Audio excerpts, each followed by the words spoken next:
कमळी या मालिकेच्या येणाऱ्या पुढील काही भागामध्ये आपल्याला जबरदस्त असा ट्विस्ट पाहायला मिळणार आहे। आता मास्टर माइंड कमळीने सत्य शोधण्यासाठी जो ऋषीचा मित्र असतो एसीपी त्याची मदत घेतलेली असते आणि त्या मदतीमुळे आता तिने नवीन डाव आखण्यामध्ये तिला यश मिळालेलं असतं। का हे सगळं काही करण्याची तिच्यावर वेळ आलेली असते। आपल्या सगळ्यांना माहिती आहे की कालच्या आणि परवाच्या 2-3 भागामध्ये आपण असं पाहिलं होतं की कमळी जेलमध्ये गेलेली आहे आणि खोट्या ड्रग सप्लायचा जो काही तिच्यावर गुन्हा होता आणि ती जो काही आरोप होता त्याकरिता ती जेलमध्ये होती। पण जेव्हा ही गोष्ट ऋषीला समजलेली असते आणि प्राजूने ऋषीला बऱ्याच गोष्टी सांगितल्यामुळे ऋषी आणि कमळीने मिळून इथे ऋषीच्या मित्राची मदत घेतलेली असते आणि त्या मदतीमुळे आता जी कमळी आहे कमळीने वेषांतर करून किंवा इथे जो एसीपी आहे त्याची मदत घेऊन 24 तास इथे तिने मागून घेतलेले असतात आणि त्या 24 तासामध्ये खरा गुन्हेगार कोण आहे आणि त्यासोबत या सगळ्या गोष्टीच्या मागे कोण आहे, मला कोणी फसवलेलं आहे हे सगळं सत्य शोधण्यासाठी ती तिथून बाहेर पडलेली असते। सोबतच आता कमळीचे सत्य अनिकाने ऐकलेलं असतं आणि त्यामुळे आता अनिका आणि त्यासोबत तिच्या मित्राला पळता भुई कमी पडणार असते। हो प्रेक्षकांनो, आपल्याला ह्या सगळ्या गोष्टी आजच्या या ट्विस्ट मध्ये जाणून घ्यायच्या आहेत। तर होतं काय, तर सुरुवातीपासून आपण जाणून घेऊयात। मालिकेमध्ये आपण आतापर्यंत लास्टच्या एपिसोड मध्ये पाहिलं होतं की प्राजूने इथे ऋषीला सगळ्या गोष्टी सांगितलेल्या आहेत आणि त्यामुळे ऋषी आता जेलमध्ये कमळीला भेटण्यासाठी आलेला असतो। लगेचच आल्याबरोबर त्याच्या हाताची जखम पाहून कमळी म्हणत असते, ऋषी सर तुमच्या हाताला किती जखम झालेली आहे। त्यावर ऋषी तिला म्हणत असतो की काल मी तुला एवढं सगळं काही बोलून गेलो तरी सुद्धा माझ्या हातावरची जखम तुला दिसत आहे। कुठल्या मातीची बनलेली आहेस ग कमळी तू? इतरांच्या मनाचा विचार करतेस, इतरांच्या चारित्र्याचा विचार करतेस, इतरांच्या रेप्युटेशनचा विचार करतेस, पण स्वतःचं काय का अशी वागलेली आहेस तू? मी काल तुला एवढ्या सगळ्या गोष्टी विचारल्या पण तू मला काल एकही गोष्ट सांगितली नाहीस किंवा उघड केली नाहीस। त्यावरच कमळी म्हणत असते, ऋषी सर तुम्ही कशाबद्दल बोलताय ही गोष्ट मात्र मला समजत नाही, प्लीज काय म्हणताय तुम्ही, मला नाही कळतंय। त्यावर इकडे आता लगेचच सरू रडत असते आणि सरू रडत असताना तिला कमळीची प्रचंड आठवण येत असते। तर इकडे दुसऱ्या बाजूला आता नयनतारा अनिकाला इलेक्शन मध्ये सपोर्ट करण्यासाठी तिच्या बाजूने तिचा इथं प्रचार करण्यासाठी एकंदरीत ह्या सगळ्या गोष्टीसाठी ती इथे कॉलेजमध्ये गेलेली असते। खरं तर नयनतारा कॉलेजचा एक हिस्सा असतो, तिच्याकडे खूप मोठी पोस्ट असते कॉलेजमध्ये सुद्धा आणि त्याच पोस्टचा इथे ती वापर करणार असते। कॉलेजमध्ये गेल्यानंतर ती सगळ्यांना सांगत असते, मी सुद्धा कॉलेजच्या जीवनामध्ये इलेक्शन लढलेली आहे, पण तुम्हाला माहिती आहे की 2 पार्टीमध्ये इथे इलेक्शन लढत आहे, एक अनिका आणि एक दुसरी कमळी। तर कमळीने इथे ड्रग सप्लाय केलेले आहेत आणि इथे इलेक्शनमध्ये ती निवडून यावी, इलेक्शन तिच्या बाजूने निकाल लागावा म्हणून तिने बऱ्याच गोष्टी केल्यात हे आपण पाहिले। म्हणजे पाहना कशा पद्धतीने तिने पार्टी अरेंज केली आणि लाडूमधून सगळ्यांना ड्रग्स पुरवलेले आहेत आणि त्यामुळे ती आता जेलची हवा खात आहे। मग तुम्हाला कशा व्यक्तींना वोट केलं पाहिजे, तर वोट म्हणजे अशा व्यक्तीला करा जी व्यक्ती तुमच्या सगळ्यांच्या भविष्याचा विचार करेल आणि ती व्यक्ती असणार आहे दुसरी तिसरी कोणीही नाही तर अनिका। अनिकाला तुम्ही भरभरून वोट करा आणि अनिकाला तुम्ही जिंकवा असं इथे नयनतारा बोललेली असते। नयनतारा ह्या सगळ्या गोष्टी बोलल्यानंतर मात्र सगळ्यांना आनंद होत असतो। तेवढ्यातच आता इथे जी कमळी आणि निंगी आणि त्यासोबत इथे जो बंड्या आहे ते दोघे आलेले असतात। बंड्या आणि निंगी तिथे आल्यानंतर नयनताराचं बोलणं त्यांच्या कानी पडतं। त्यांना तर खूप मोठा धक्का बसलेला असतो की ह्या सगळ्या गोष्टी या पद्धतीने होत आहेत। म्हणजे पाहायला गेलं तर आता नयनतारा इथे अनिकाची बाजू घेते आणि अनिकाची बाजू घेऊन तिच्या बाजूने वोट करायला सगळ्यांना सांगत आहे। ही अनिका किती थर्ड क्लास मुलगी आहे हे सुद्धा ह्यांना माहिती असून सुद्धा असं आता निंगी आणि त्यासोबत बंड्याला माहिती असतं आणि त्यामुळे ते तिथे थांबत नाहीत आणि तिथून न थांबताच ते निघून गेलेले असतात। आता इथे नयनताराने ह्या सगळ्या गोष्टी सांगितल्यामुळे जी कॉलेजची मुलं मुली असतात इथे ते सगळे म्हणत असतात की vote for Anika, vote for Anika आणि त्यामुळे अनिकाला प्रचंड इथे आनंद झालेला असतो। तिला आतापर्यंत तरी असं वाटत असतं की आता काही जरी झालं तरी सुद्धा हे इलेक्शन मीच जिंकून येणार आहे। इथे कमळी तर आता जेलमध्ये आहे आणि कमळी जेलमध्ये असल्यामुळे ती तर तिथून बाहेर येऊ शकणार नाही। ह्या सगळ्या गोष्टी आता इथे ती बघत असते आणि बोलत असते। त्याचबरोबर नयनताराला ती थँक्यू सुद्धा म्हणत असते। ती म्हणत असते आंटी, खरंच आज तुमचे मनापासून आभार. ह्या सगळ्या गोष्टी तुमच्यामुळे शक्य झालेल्या आहेत आणि त्याहूनही सगळ्यात महत्त्वाची गोष्ट म्हणजेच की तुम्ही मला सपोर्ट केला आहे. ही गोष्ट माझ्यासाठी खूपच जास्त इम्पॉर्टंट आहे, खूप जास्त महत्त्वाची आहे. त्यावरच नयनतारा म्हणत असते, तुम्हाला एवढ्या सगळ्या गोष्टी सांगितल्या आहेस ना, त्यामुळे मी ही छोटीशी मदत तुला करू शकते ना. आणि तसंही पाहायला गेलं तर आपलं फॅमिली रिलेशन आहेच ना. आत्तापर्यंत जी अनिका इथे नयनताराला आवडायची सुद्धा नाही, ती नयनतारा आता इथे अनिकाचा प्रचार करत असते आणि ह्या सगळ्या गोष्टी आपल्याला इथे पाहायला मिळत आहेत. तर आता इकडे दुसऱ्या बाजूला मात्र निंगी विचार करत असते, काहीतरी करायला पाहिजे, काही करून आपल्याला वकील मिळाला पाहिजे आणि ही गोष्ट आपण इथे आता ऋषी सरांशी बोललं पाहिजे, काय झालं वकिलाचं आणि काय नाही म्हणून. ह्या सगळ्या गोष्टींचा ती इथे विचार करत असते. त्यानंतर तिच्या मनामध्ये एक खूप मोठी गोष्ट येते.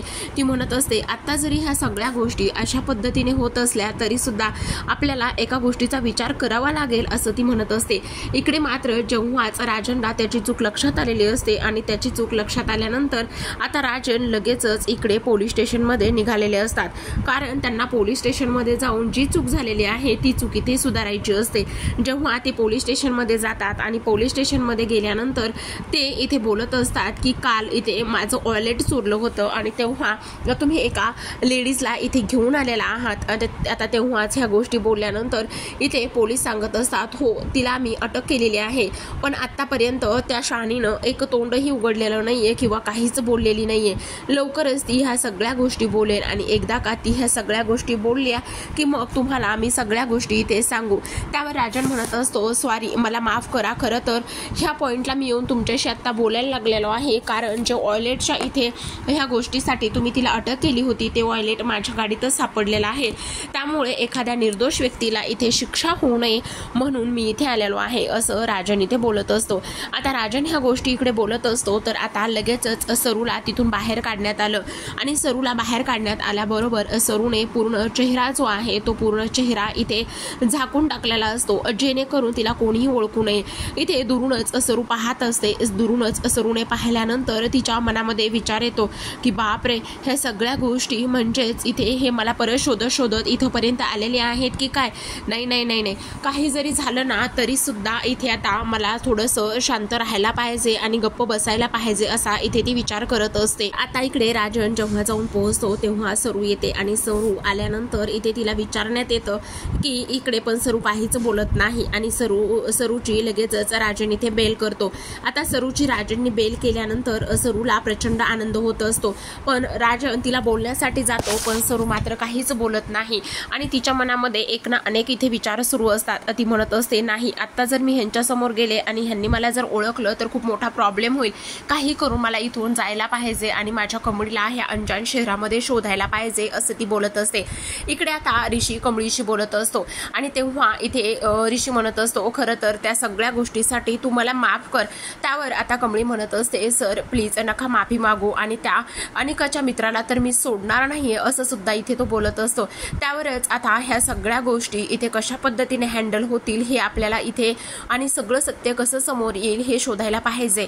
त्यावरच आता ऋषी म्हणत असतो, खरं तर आता वकील कुठलाच नाही बोलला आहे, पण माझा मित्र इथे एक ACP आहे आणि त्याच्याशी मी सगळ्या गोष्टी इथे बोलतो आणि तो नक्कीच आपल्याला मदत करेल असं ऋषी सांगत असतो.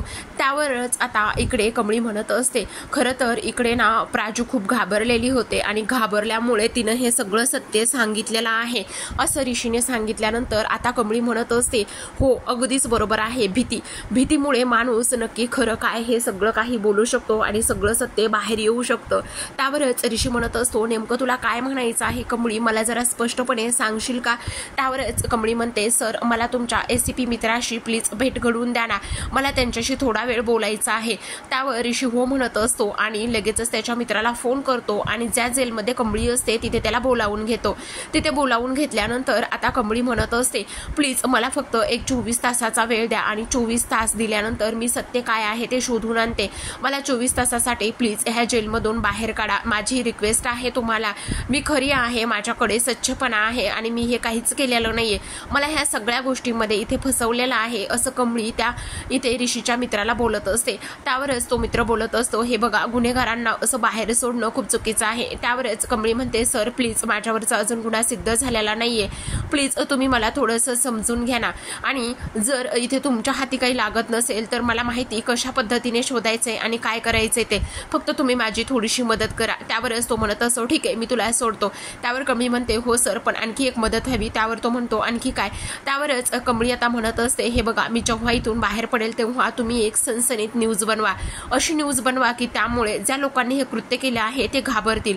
म्हणजे पहा, आता तुम्ही अशी न्यूज बनवा की जी कमळी इथे ड्रग सप्लाय करत होती ती कमळी इथे जेलमधून फरार झालेली आहे आणि त्या कमळीने हे सगळं काहीच केलेलं नव्हतं, ह्या सगळ्या गोष्टीमध्ये तिला फसवण्यात आलं होतं आणि त्या बदल्यातच तिने आता इथे जेव्हा जेलमधून बाहेर पडली तेव्हा तिच्या हातामध्ये खूप मोठा सुरा आहे आणि तिने असं सांगितलेलं आहे की जोपर्यंत इथे ह्या लोकांनी मला फसवलं आहे त्या लोकांचा मी इथे खात्मा करत नाही किंवा त्या लोकांचा अंत करत नाही तोपर्यंत मी शांत बसणार नाही, असं म्हणूनच ती बाहेर पडलेली आहे, अशी एक ब्रेकिंग न्यूज बनवा. हे सगळं काही कमळी बोलत असते. ऋषी मात्र तिच्याकडे एकटक पाहत असतो. ऋषीच्या मनामध्ये कमळीबद्दल खूप जास्त प्रेम, आदर, भावना ह्या सगळ्या गोष्टी असतात.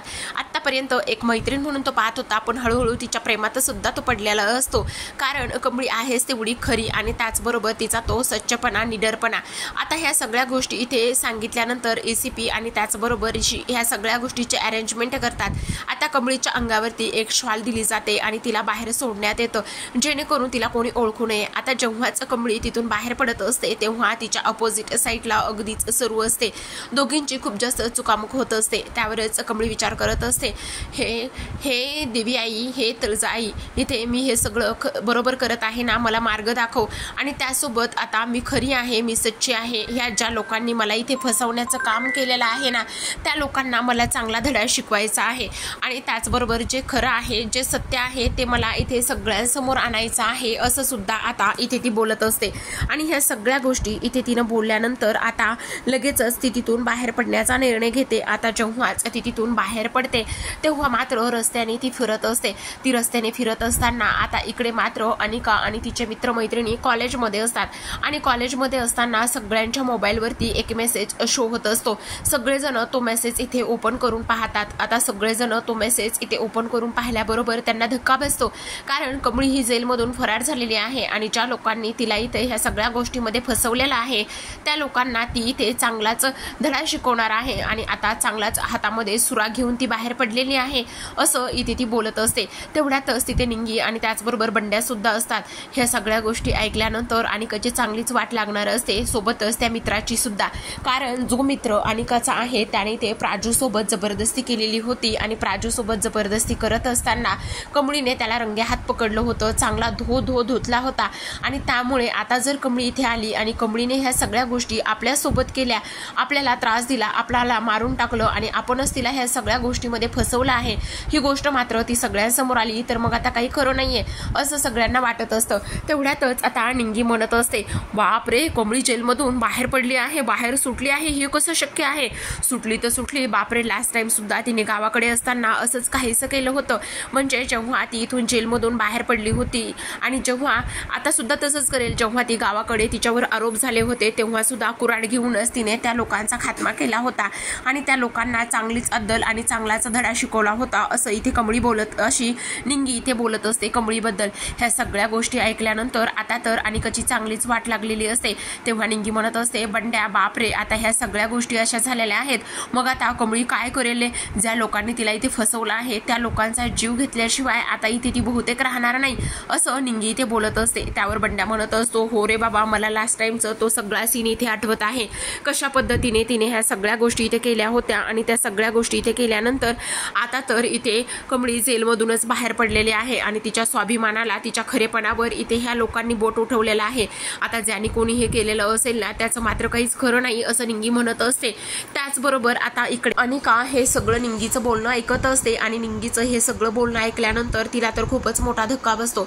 ती विचार करत असते की ह्या सगळ्या गोष्टी अशा कशा होऊ शकतात आणि त्याचबरोबर इथे आपण काहीच नाही केलेलं, आपण कुठला पुरावा सुद्धा मागे नाही सोडलेला, मग आपल्याला काय भीती आहे, आपण का घाबरायचं आहे, असं सुद्धा सुद्धा तिच्या मनामध्ये विचार येऊन जातो आणि त्यानंतर पुन्हा आणखी ती विचार करत असते की नाही, जर खरंच ती इथून बाहेर आली आणि बाहेर आल्याच्या नंतर जर इथे माझ्यापर्यंत येऊन ती पोहोचली तर मग काय करायचं, असा सुद्धा विचार आता इथे तिच्या मनामध्ये आलेला असतो.